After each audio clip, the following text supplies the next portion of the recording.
Bismillahirrahmanirrahim. Bermula ketahui olehmu bahwa yang dikatakan sifat itu apa, Tuhan itu apa, zat itu apa, hamba itu apa, Muhammad itu apa, manusia itu apa. Bismillahirrahmanirrahim. Assalamualaikum warahmatullahi wabarakatuh. Waalaikumsalam warahmatullahi wabarakatuh. Terlebih dahulu mohon maaf dan mudah-mudahan kita semua dapat ridha Allah Subhanahu wa taala. Amin. Amin. Begini Bu ya, saya mau bertanya. Nabi kita Nabi Muhammad sallallahu alaihi wasallam sudah menjadi pengetahuan umum khususnya umat Islam ini dari kecil itu katanya sengsara. Bahkan dituangkan di dalam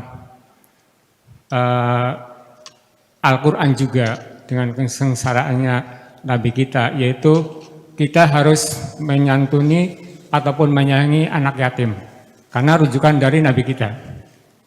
Yang saya tanyakan, ini dari kecil Nabi itu berjuang sampai sebelum dilahirkan juga ayahnya sudah meninggal dunia dan seterusnya. Kemudian sampai bertemu dengan istrinya yaitu saudagar atau pedagang, kemudian Nabi itu membantu. Yang saya tanyakan ini, sebelum Nabi kita Muhammad SAW menerima wahyu, artinya masih belum ada agama Islam, Nabi kita ini agamanya apa? Apakah beragama mengikuti agama Ibrahim atau agama apa? Karena sampai saat ini saya berpikir nih, kayaknya masih belum ada Islam itu sebelum Nabi menerima wahyu. Kemudian banyak istri-istri Nabi juga yang non-Islam seperti Maria, yaitu dari Nasrani, dan juga Sofia juga dari Yahudi. Nah ini saya mohon penjelasan dari Buya, dan barangkali pertanyaan saya ini mengejutkan. Memang harus begitu, kalau kita nggak tahu harus tanyakan seperti itu. Terima kasih atas waktunya dan mohon maaf. Assalamualaikum warahmatullahi wabarakatuh. Waalaikumsalam warahmatullahi wabarakatuh. Baik, ingin saya jelaskan. Jadi persoalannya kenapa Nabi Muhammad itu sangat menekankan perhatian kita kepada anak-anak yatim. Karena beliau sendiri yang mengalaminya sebagai anak yatim yang terlunta-lunta. Nggak ada yang sayang. Tetapi sejarah Islam atau sirah nabawiyah yang saya baca dari mulai saya di pesantren, dari kecil saya di pesantren, itu dalam pikiran saya waktu dulu saya kecil, Nabi itu seperti anaknya orang gedean, orang besar, anaknya raja. Waktu lahir sinar cemerlang, ya kan? Kemudian balkon kerajaan Romawi runtuh, kemudian api yang disembah di Persia itu padam, malaikat ngantri sepanjang jalan menyambut kedatangan. Itu kan cerita. Ketika Nabi lahir nggak ada yang tahu, nggak ada yang mencatat, nggak ada yang menceritakan. Sampai lahirnya saja juga masih banyak pendapat kok. Lahir seorang bayi biasa dari seorang perempuan yang bapaknya sudah meninggal, disudayatin dalam kandungan, dalam keadaan susah, buat makan aja susah. Itu yang cerita begitu buatkan saya. Alam yajidka yatiman fa'awa. Bukankah kamu anak yatim? Allah yang melindungi kamu. Wa wajadaka dhalan fahada. Juga kamu tidak tahu apa, bukan dolan tersesat dia, artinya tidak tahu mau kemana, ikut siapa. Bingung hidup ini. Wajadaka ailan fa'aghna. Dan kalau kamu tuh miskin, andon makan sama orang lain, ailan tuh membebani orang lain, numpang hidup sama orang lain. Ya semacam itu. Ini perlu saya jelaskan dulu. Udah lahir, seumur hidup nggak pernah melihat wajah bapak. Masih kecil ibunya meninggal. Penderitaan demi penderitaan.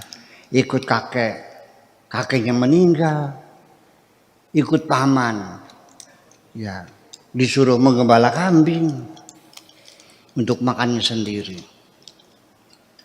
Ya silakan saja ahli sejarah mengatakan Allah sengaja menciptakan Nabi Muhammad menggembala kambing karena pada umumnya para nabi menggembala kambing. Dan sebelum memimpin manusia, Nabi Muhammad dilatih Tuhan memimpin binatang. Ngomong apa sih gitu? Saya baca tadi begitu kok. Iya, itu boleh aja untuk madrasah ibtidaiyah mah boleh, tapi ya buat untuk kambing ya. Iya, seperti itu. Ya, Nabi Muhammad kenapa menggembala kambing? Karena dia ingin mandiri, tidak ingin merepotkan pamannya. Karena pamannya Abu Thalib itu orang miskin juga. Kamu paham gak sih? Abu Thalib itu kepala suku yang punya kekuasaan di Mekah. Ya, suku Quraisy yang menguasai suku Quraisy. Dia kepala suku Quraisy. Mana ada presiden miskin? Gimana lagi? Ada nggak presiden miskin? Iya, artinya bahwa saya ingin mengatakan begini. Saya juga punya ponakan kok. Tapi alhamdulillah ponakannya ikut saya, sini saya muliakan, ya kan? Saya kasih tempat tinggal, rumah, saya kasih tugas sebagai kepala pondok, ya kan, sebagai bendahara di madrasah, saya muliakan. Kalau ada ponakan ikut saya, terus saya suruh menggembala kambing, tidak saya kasih makan, tapi suruh makan sendiri, suruh menggembala kambing. Apa komentar kamu? Berani gak kamu mengatakan Abu Thalib tidak sayang sama Nabi Muhammad? Berani gak? Jujur dong. Iya dong. Iya, ya udahlah sudah kita nggak usah bertengkar, sudah lalu kita hanya bisa menganalisa kebenaran, kita tidak tahu persisnya kayak apa. Tapi yang jelas Nabi Muhammad wanti-wanti anak yatim itu, kata bahasa sirinya amit-amit pitung turunan. Longo kena. Amit-amit pitung aja sampai kita dua anak putu sengsaranya kayak kita. Itu bahasa Jawa, itu bahasa Indonesia apa tuh? Aku berharap anak cucu saya jangan sampai menderita seperti saya sebagai anak yatim yang terlunta-lunta itu. Itu maksudnya. Ya. Nah itulah makanya sehingga akhirnya kita rumuskan dari satu pemikiran besar bahwa ternyata kita ini umat Islam dewasa ini terjebak pada ibadah-ibadah ritual yang dibesar-besarkan, haji, ya kan, sholat, bikin masjid, bikin musola, besar-besar gitu. Ya, ibadah-ibadah ritual yang diutamakan. Kita melalaikan ibadah-ibadah sosial. Iya. Jadi saya kasih rumusan sekali lagi. Ketika engkau sibuk dengan ibadah-ibadah ritual, sampai engkau melalaikan ibadah-ibadah sosial, agamamu bohong. Sholat yang dibesar-besarkan,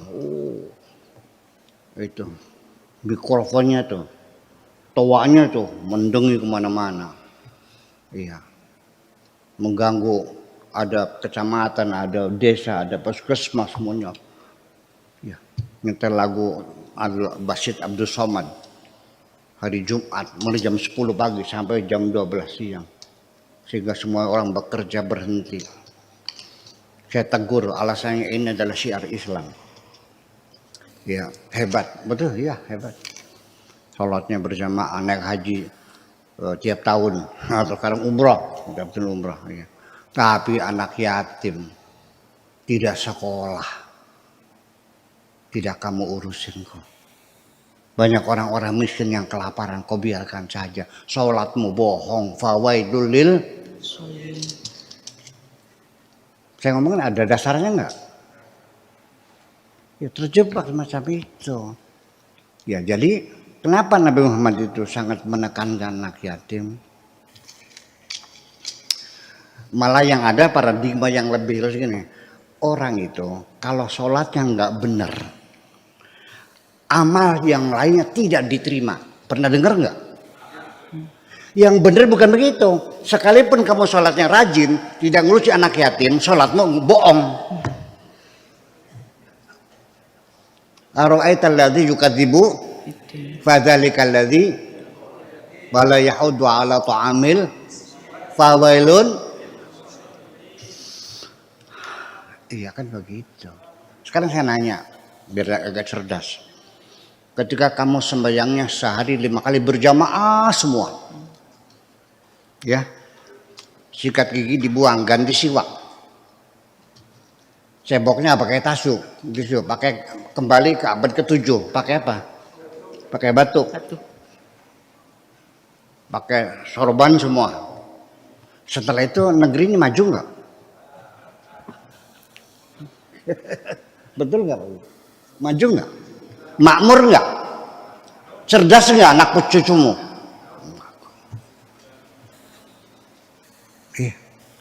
Nah itu, jadi artinya pemikiran-pemikiran dikotomi itu yang membuat kita jadi mundur.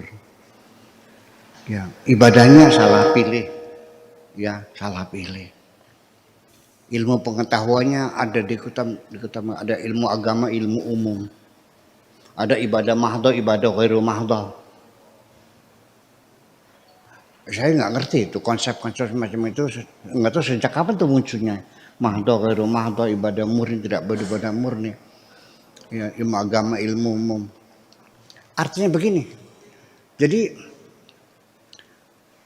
perilaku agama kita yang sementara ini sampai ketika kita zakat saja. Kita bagikan, sekitar kita banyak ustadz kan. Tahu nggak buat siapa zakat ini? Untuk ustadz yang belajar ngaji Al-Quran, yang ngajar fikih, yang ngajar tafsir, yang ngajar nahu, ngajar sorof, yang berbahasa Arab lah. Itu dikasihkan. Kalau guru matematika dikasih zakat nggak? Guru kimia? Enggak. Sampai makanan minuman saja itu merasuk dalam pikiran kita. Kalau kamu minum aqua, ya nggak ada masalah, ya udah. Tapi kalau minum air zam-zam, kamu merasa dapat pahala loh. Betul nggak Bu? Kalau makan buah mangga, nggak ada masalah. Kalau makan buah kurma, ada pahala.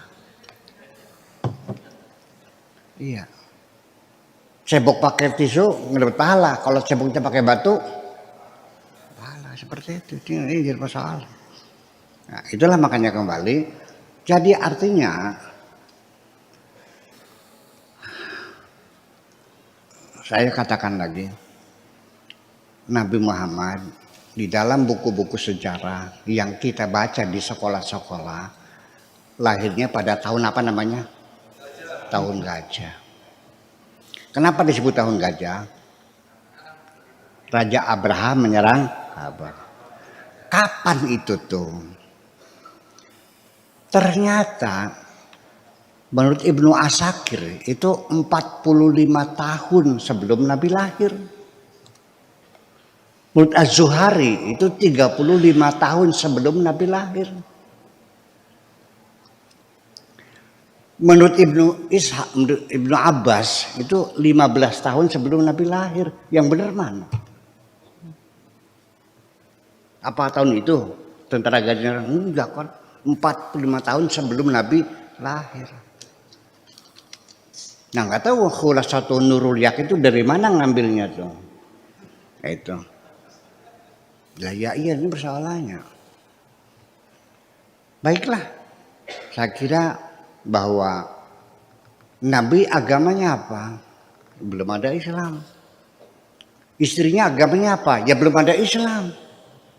Orang kaget waktu Nabi Muhammad mengawini Siti Khadijah, agamanya apa? Masa bukan Islam? Yang Islam kapan lahirnya? Ada yang kaget-kaget tuh. Masa Khadijah bukan muslimah waktu dikawin Nabi? Jadi agamanya apa? Memangnya agama Islam kapan munculnya? Nah sekarang kita mempelajari gini. Kita nggak tahu, tidak ada bukti artefaknya, nggak ada. Kita pakainya asumsi, ya, hipotesa, nggak bisa direct evidence, nggak bisa. Kita sudah terlalu lama sekali. Di Arab itu agama-agama yang ada di Jazirah Arabia itu agama Yahudi, agama Nasrani, ateis yang tidak bertuhan, penyembah berhala, sedikit majusi, ya kan gitu. Nah sekarang Anda setuju nggak kalau kita mengandai, berhipotesa Nabi Muhammad, berhipotesa Nabi Muhammad beragama Yahudi? Bagaimana menurut Anda? Nggak mungkin kan? Betul nggak? Kalau Nabi Muhammad dan Siti Khadijah sekaligus menyembah berhala, setuju nggak? Enggak. Kalau Nabi Muhammad dan Siti Khadijah itu ateis, masuk akal nggak? Enggak. Nah kalau Kristen, iya. Sebab kalau dibilang Kristen, ibunya Nabi Muhammad itu Siti Aminah. Siti Aminah itu anaknya Abu Qabs. Abu Qabs itu ketika muda dia pergi ke, ini hadisnya ada di sebuah hari ada, pergi ke Syam, di sana melihat orang Kristen ke gereja, masih penyembah berhala ya waktu itu. Dia kagum sama orang Kristen, akhirnya dia masuk Islam. Nah ketika pulang itu diusir oleh kabilahnya, itu tidak akui karena agama aneh gitu. Itu dia karena masuk Islam, namanya Abu Qabs. Nah Nabi Muhammad sendiri waktu kecil itu dipanggilnya Muhammad bin Abi Qabs. Sampai Nabi Muhammad setelah dia dewasa, setelah dia jadi rasul, dia marah, naik mimbar, dia katakan kepada sahabat, man anak? Anda Muhammad bin Abi Qabs, la ana Muhammad bin Abdullah. Itu. Sudah selesai, kita setuju. Muhammad bin Abdullah. Karena biasanya di negara kalau menyebut nama itu dari pihak ibu itu sepertinya tidak terhormat ya. Betul nggak? Kalau kamu orang manggilnya umpamanya Hasan bin Abdullah, nama binnya, nama ibunya, tersinggung nggak? Itu persoalannya. Nah itu seperti itu. Jadi artinya ketika kita melihat ibu kanjeng Nabi itu apa, bapaknya agamanya apa segala macam, saya kira tetapi ada peluang lagi nih. Di tengah-tengah masyarakat di Jazirah Arabia ada satu agama yang bercampur dengan mereka. Mereka ikut menyembah berhala juga. Tapi di dalam hati mereka bertuhan yang esa. Awas. Nah ini namanya kelompok Hunafa. Ketika ditegur mereka, kenapa kau nyembah berhala? Mereka mengatakan, wa ma na'buduhum illa liyuqarribuna ilallahi zulfa. Kami tidak menyembah berhala, itu hanya mendekatkan diri dengan Allah. Itu Hunafa.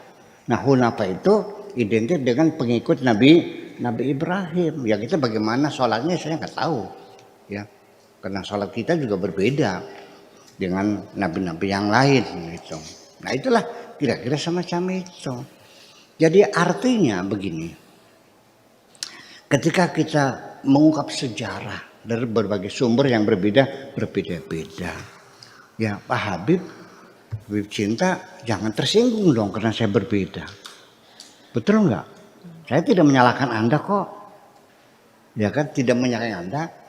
Ya udah sejarah kita gali, silakan. Ya, jadi artinya begini sebagai penutup. Baca sejarah itu supaya kamu lebih objektif. Cobalah baca dari sumber-sumber sejarah yang berbeda-beda. Sejarah yang ditulis oleh Syiah, baca dong. Yang oleh ahli sunnah, baca dong. Yang tulis oleh Mu'tazilah, baca dong. Jabariyah, Qadariyah, Murji'ah, segala macam. Semua termasuk yang ditulis oleh para orientasi, baca semuanya. Dari situlah kamu memilih. Bukan baca kitab yang kamu beli di toko, terus kamu paksakan sebagai kebenaran, kalau tidak sama semuanya salah, segimana? Sebab namanya orang menulis sejarah, jujur saja, sejarah yang menulis adalah yang menang. Yang menulis sejarah adalah yang menang. Jadi nanti siapa yang salah, siapa yang benar, sulit untuk dibuktikan. Yang jelas siapa yang menang. Yang menang itu yang benar. Yang kalah, dia salah. Betul nggak? Betul nggak? Yang salah yang kalah.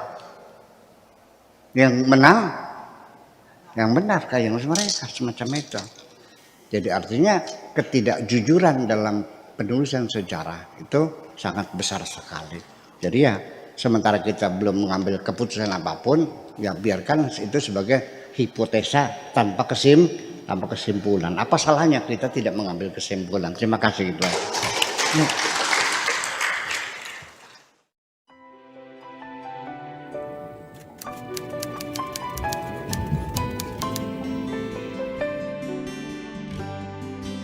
Aku hanya ingin berbagi kebahagiaan dan tidak menggurui siapapun. Terlalu sulit bagiku untuk menyalahkan siapapun. Akan tetapi apabila ada orang yang ingin mengisi raportku, tentu aku sangat gembira sekali. Dan kujamin aku tidak akan sakit hati sedikit.